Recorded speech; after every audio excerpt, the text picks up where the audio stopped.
Nós estamos no segundo bloco do Educação, discutindo como a leitura pode tirar os jovens do crime, das drogas e da violência. E no finalzinho do bloco passado, Paula estava comentando que as editoras estão nesse movimento, e aí durante o intervalo você até comentou, um movimento de mercado que eu estou muito feliz de saber, de protagonistas negros, de protagonistas gays também, na literatura voltada para o público infanto-juvenil. Eu perguntei, poxa, mas como é que fica com os pais, né? A ousadia das empresas botando produtos que muitas vezes para os pais ainda é tabu. Sua palavra. Eu acho que esse movimento, a gente não pode deixar ele só na literatura. Eu acho que é um movimento de rede. A gente tem que entender que hoje em dia a gente, né, lida com redes. Então, a partir de quando a internet começa a dar voz para as pessoas, hoje todo mundo tem voz. Então, as coisas começam a andar. Eu acho que todo mundo tem papel de falar e todo mundo quer se ver representado. Então, as editoras começaram a ser cobradas disso. Por que só tem protagonistas brancos? Por que só tem protagonistas heterossexuais? Porque, cadê isso? Cadê a coisa que a gente vê no nosso dia a dia, nos livros, pra gente se sentir também representado e pra ser uma coisa que faz parte da nossa vida?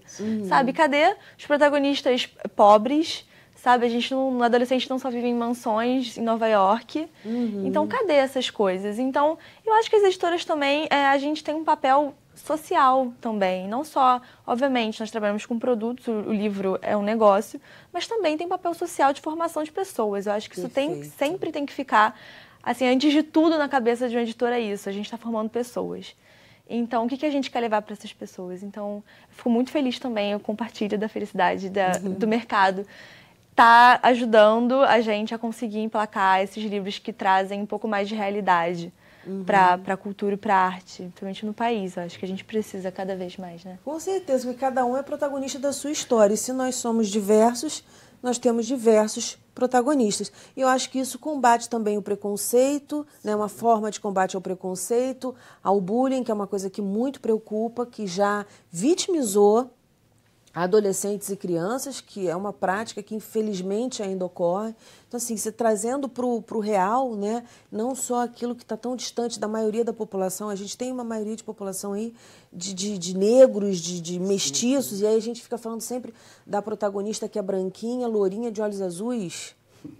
Traz à tona também, né? Dá a oportunidade dos responsáveis de ter um material em mão para poder conversar, para trocar ideias, se informar, que muitas das vezes as pessoas não sabem como conversar com o jovem, com o adolescente. Então, ter um livro falando sobre isso, explicando e mostrando. Um amigo confidente ali, né? Isso, dá um material. Às vezes o responsável pode pegar aquele livro, presentear e deixar lá para eles poderem ter e também absorver conhecimento para poder passar para os outros. Conta alguma história para a gente sobre isso, sobre a retirada de jovens dessa situação de vulnerabilidade através da literatura. Então, eu tinha um aluno que ele sofria muito em casa, todo tipo de violência, e aquele se fechava, não conversava com ninguém, e aí era difícil a troca, o relacionamento com ele. Então, a partir das aulas de poesia, ele começou a entrar na aula de basquete primeiro, mas nas aulas de poesia ele começou a se expressar cada vez mais.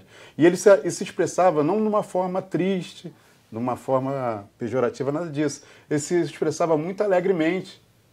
E é isso que me fez ele destacar, porque ele queria viver aquelas histórias que ele mesmo produzia. Ele estava criando o mundo dele. Sim, sim. Então, gente, estou toda arrepiada. Contava aquela história, fazia aqueles textos, e depois a gente foi ver o quanto que era um mundo que ele queria viver e o quanto aquilo ajudou para ele poder se expressar. Foi uma ajuda para a superação dele daquela situação dolorosa. Sim. Foi um momento para poder ele se expressar e canalizar, né? Canalizar de uma forma positiva.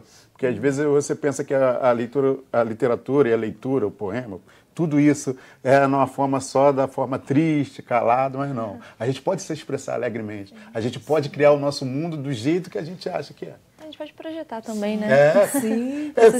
Eu acho que essa é uma das grandes coisas que acontece. O adulto, quando vai chegando na fase adulta, ele perde isso.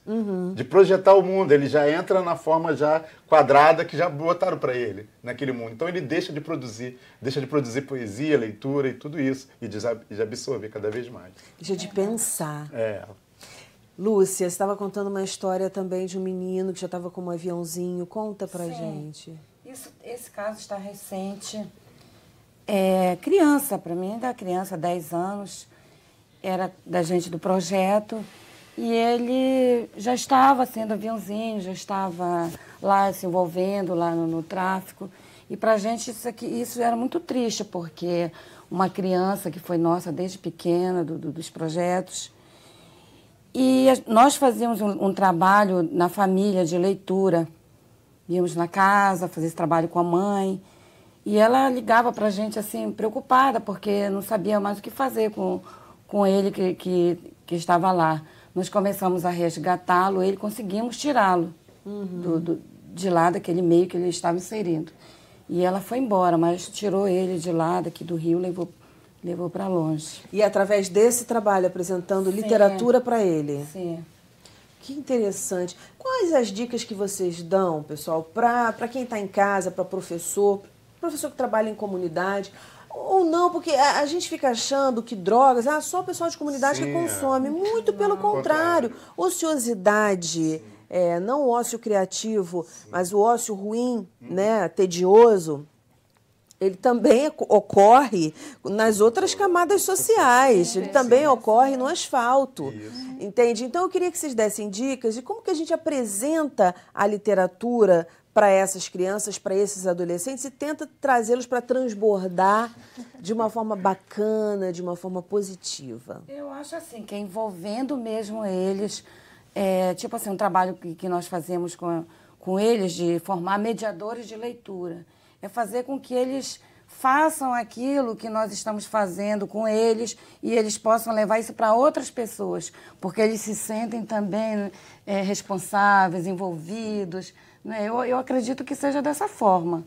WG, você que apresenta a poesia para jovens e adolescentes que nunca viram, de repente nunca tiveram contato, que estão ligadões no esporte, lá no basquete, que é uma coisa assim, pra gente é super diferente, mas deve ter muita coisa em comum para estar lá no mesmo espaço. Então, como é que é isso? Qual é a dica que você daria, assim? Bom, a gente está fazendo esse trabalho em vários lugares. Tive a oportunidade de a gente levar esse trabalho para dentro do Degase também. Olha. E a gente fez uma turnê em 2013, levando esse trabalho para o Chile, para o Uruguai, mostrando como a gente trabalha dentro das comunidades do Rio de Janeiro e do Brasil, utilizando a poesia e o basquete. Incrível. Lá no projeto Cultura na Sexta, a gente mistura assim, ó. A bola representa o esporte e a caneta representa a educação. E quando a gente mistura tudo isso, a gente bota para a criança e diz, ó, o mundo é seu, você pode fazer a transformação do seu mundo através da escrita, da educação, do esporte, da cultura, abre-se um mundo. Então a gente diz, ó, roda, roda, roda, roda a roleta, atenção. Quando chegar a sua vez, levanta a mão ou faça uma oração. Pegue o escudo mais potente do planeta. Aqui pra gente, no Cultura na Sexta, é a união da bola e da caneta. Mas não deixe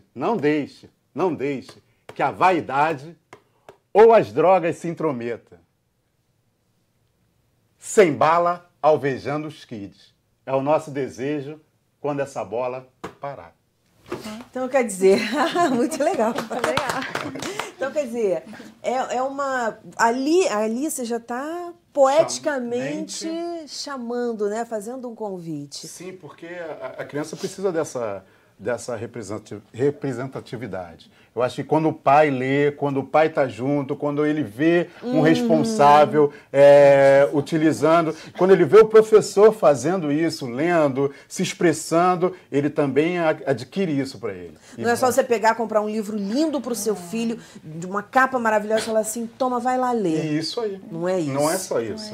Paula, nesse sentido, e aí você como leitora, que eu sei que você gosta de poesia, você adora ler, e também como pessoa que trabalha em uma editora, o que tem sido feito para aproximar esses adolescentes, esses jovens, essas crianças da literatura? Existem, obviamente, diversos projetos, né, como os dois queridos maravilhosos que estão aqui do meu lado fazem. Mas, assim, a gente, enquanto editora, a gente tenta pensar em livros que primeiro, atinjam uma grande parcela dos jovens, das crianças. Tenta pensar em coisas lúdicas, em ilustrações bonitas, que façam ele querer pegar aquele livro, que não seja só uma coisa, ler, chato. Que seja uma coisa assim, não, eu quero pegar, eu quero ver como é que é. Se você jogar pra cá, faz uma coisa, outra. E eu acho que trazer a realidade, eu acho que o jovem precisa ler a realidade.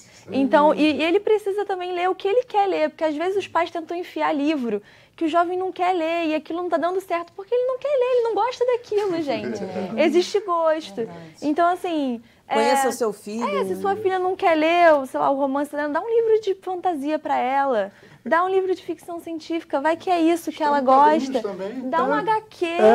As pessoas menosprezam muito a história em quadrinho, as pessoas entram na literatura pela história em quadrinho. Então, existem diversos tipos de narrativa. Eu acho que não desista, assim, sabe? Tente, porque toda criança tem total potencial de gostar de ler. Ler é uma coisa muito prazerosa, ela só precisa descobrir como que ela vai, qual é o caminho dela dentro da literatura. Exatamente, tem que mostrar a leitura de uma forma prazerosa, não uma leitura obrigatória. Não é uma leitura de clássico. Gente, olha, eu fico muito feliz. Esse papo com vocês foi maravilhoso. Eu gostaria de ficar conversando mais. Que bom que tem gente em comunidade como o WG, como a Lúcia. Que bom que tem gente em editora como você, entendeu? Pessoas que têm uma cabeça aberta, que têm uma mente, que são apaixonadas também pelo que fazem, porque isso é muito importante. Muitíssimo obrigada pela participação de vocês no programa. Parabéns e sucesso. O nosso programa fica por aqui. Na segunda-feira que vem, nós temos encontro marcado às 9 horas da noite. Educação, se você não se envolver, não rola. Dias felizes, paz do eu e até lá.